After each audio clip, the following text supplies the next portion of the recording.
Well, good afternoon. I want to first thank Karen for being able to get not only this great group together, but being able to get the entire Republican Party of California in one location.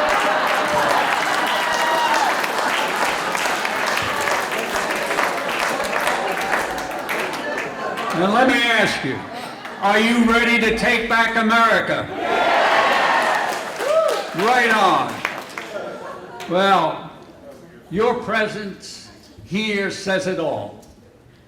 You understand we have not only a constitutional crisis, but a national security crisis. You know, you all say about conservative leadership. Well, what have they done? Our conservative leadership has failed to understand they were given control of Congress to stop the fundamental transformation of America, not to facilitate it.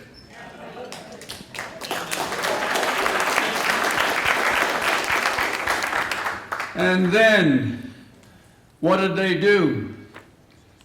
They funded all of President Obama's illegal programs, while at the same time ignoring over his 14 impeachable offenses. This is unconscionable. So, where do we go from there? You know, we have, as President Obama has said, he wants to fundamentally transform America. Well, what is it? Well, let me tell you. It's un-American, it's anti-Western, but pro-Islam, pro-Iranian, and pro-Muslim Brotherhood. You have to ask yourself, why would an American president embrace the Muslim Brotherhood, whose creed is to destroy us from within with our own miserable hands and replace our Constitution with draconian Sharia law? You got it right. Now, say it like it is. hey, I'm always holding back. Now, you understand we have a serious national security crisis. When you have a president who is not interested in America leading or America winning, then you know the greatest threat to our national security resides at 1600 Pennsylvania Avenue.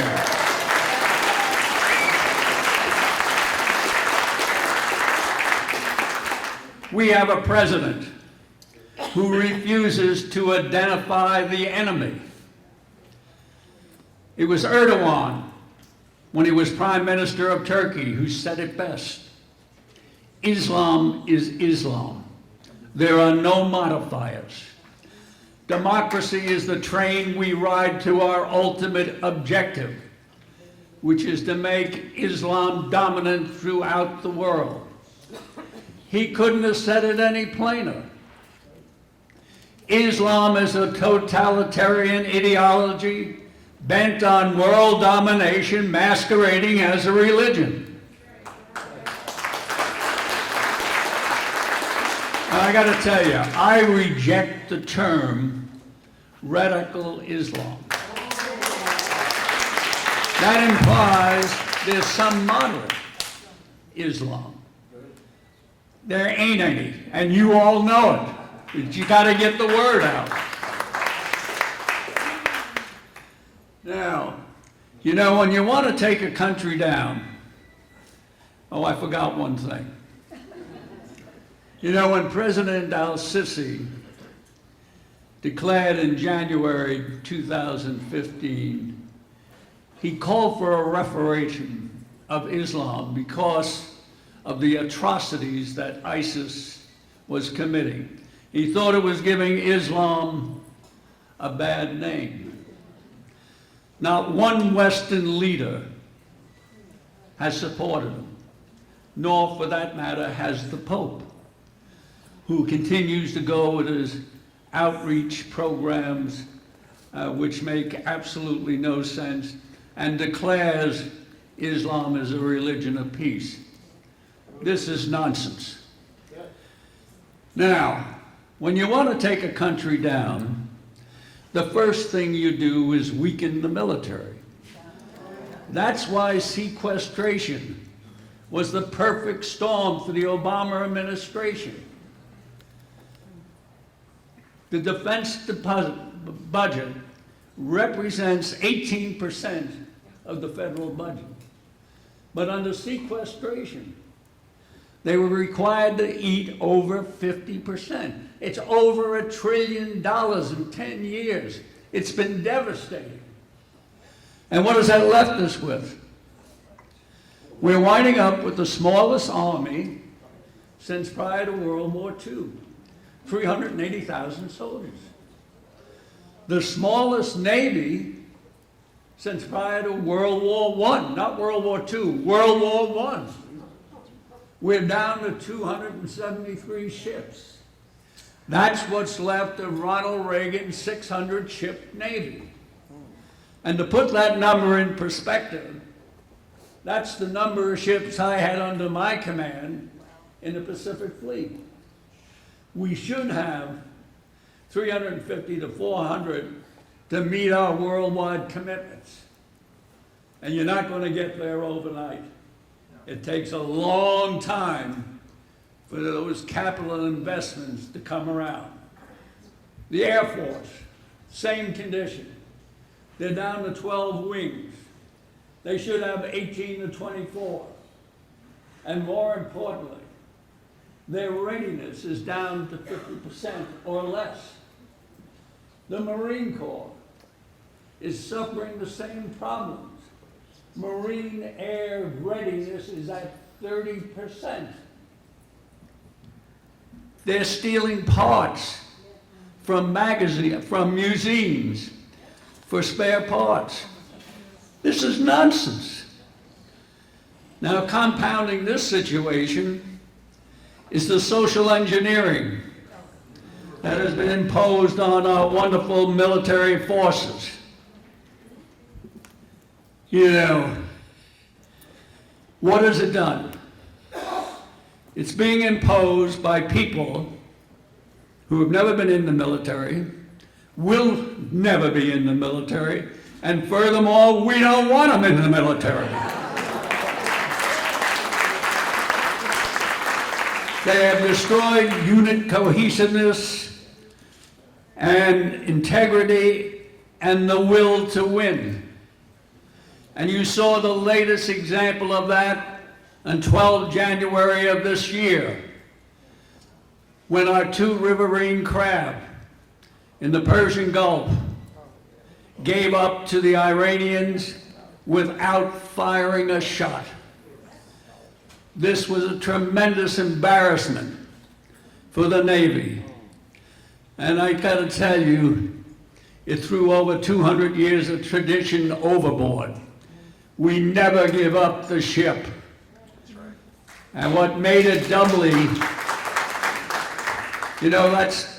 you never give up the ship is part of every sailor's DNA.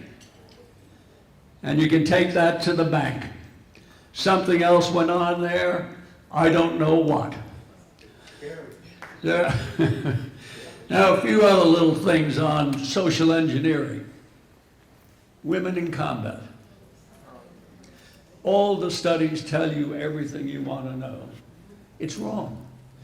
There are many viable roles for women in the military. Combat is not one of them.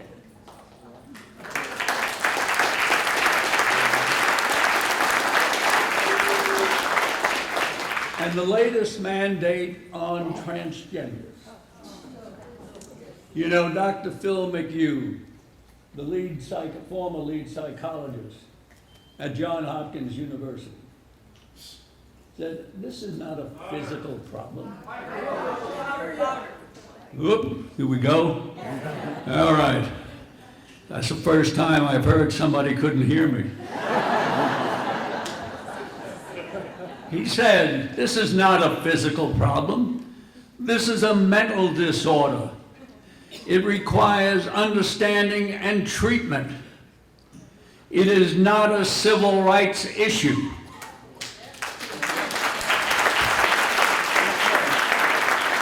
And when the rest of you see Bruce Jenner again, tell him to get a new psychiatrist.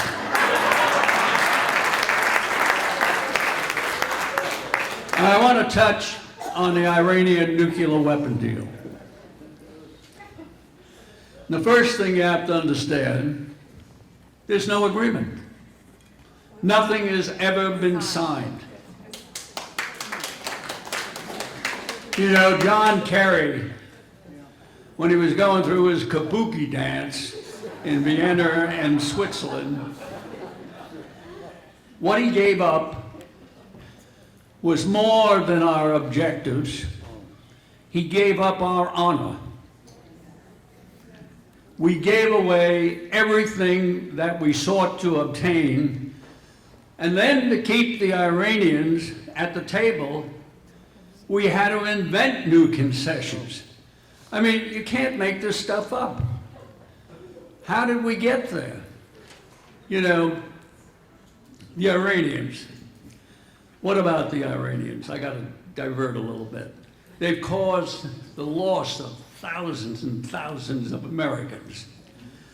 And, you know, you've heard that secret negotiations started in 2009.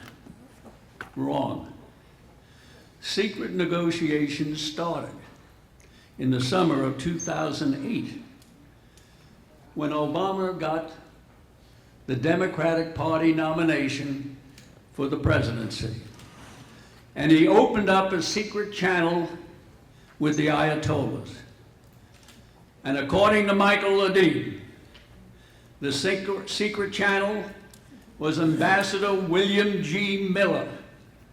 And the message was, and I quote, "Don't do a deal with the Bush administration. Wait till I'm president. You will get a much better deal. You will see, you will like my policies. I am your friend." Unbelievable. Here is a country that was found guilty by Judge Daniels in the New York District Court for providing the key material and training support to the 9/11 hijackers that took the lives of 3,000 innocent Americans who were doing nothing more than going to work, and this guy tells them he's their friend? To me, this borders on treason.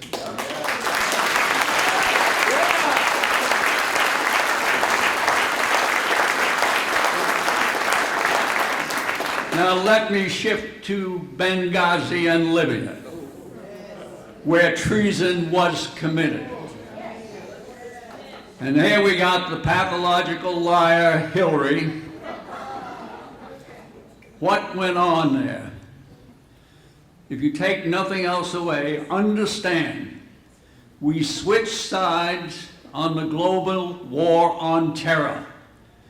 They knew they were funding Al-Qaeda militias, the Muslim Brotherhood controlled militias, and those rebels in Syria who morphed into ISIS.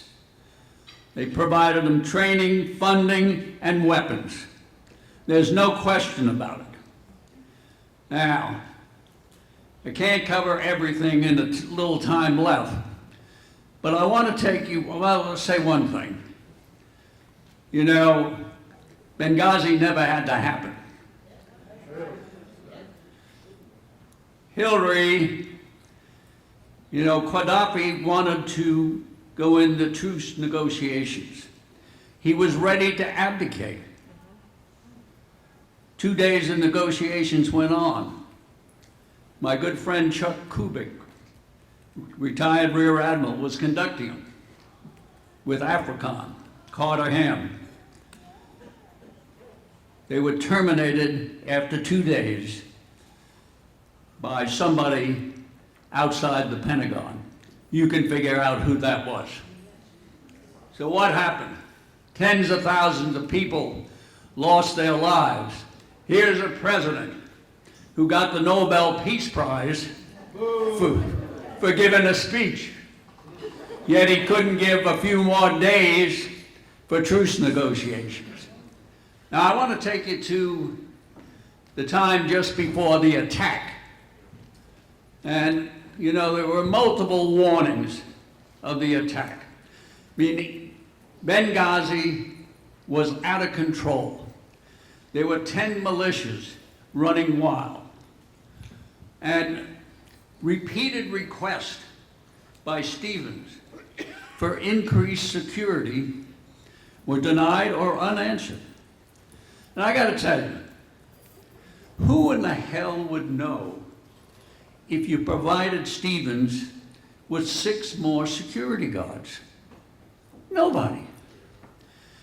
The same way, Lieutenant Colonel Andy Woods, Special Security Team in Tripoli, if he was kept there until the middle of September, instead of being drawn out the end of August, who would know? Nobody. On the 11th of August, Stevens put out a cable. The security situation is unpredictable. On the 16th of August, he put out another one that said, what did it say? It said the special mission compound cannot withstand a coordinated attack.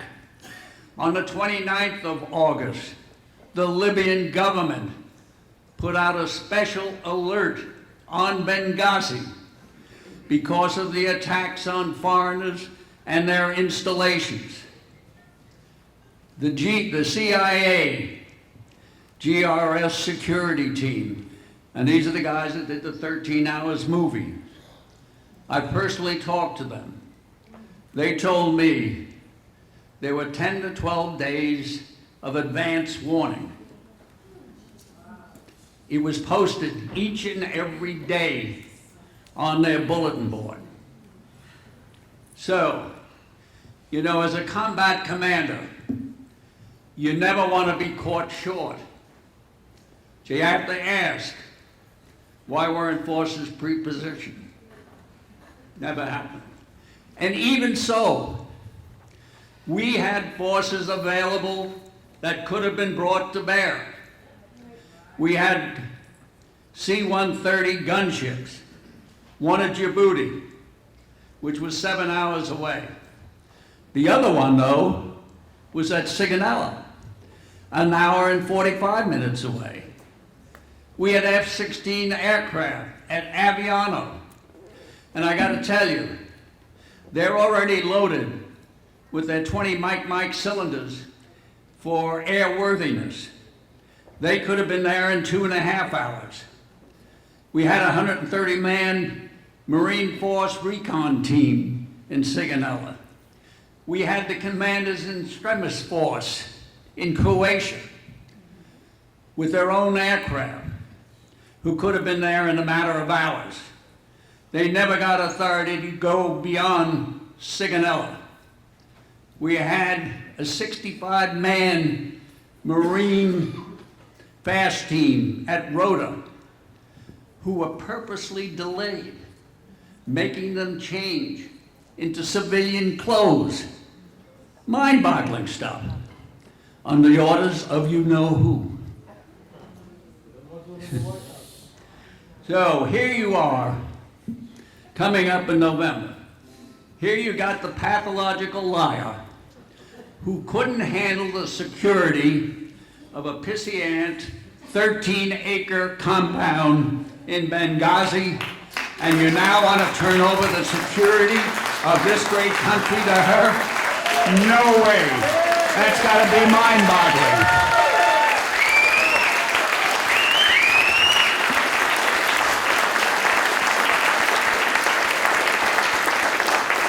So, comes November, you've got to go out and vote and bring everybody with you. We have to take back America. This is a watershed. God bless you all, and God bless America.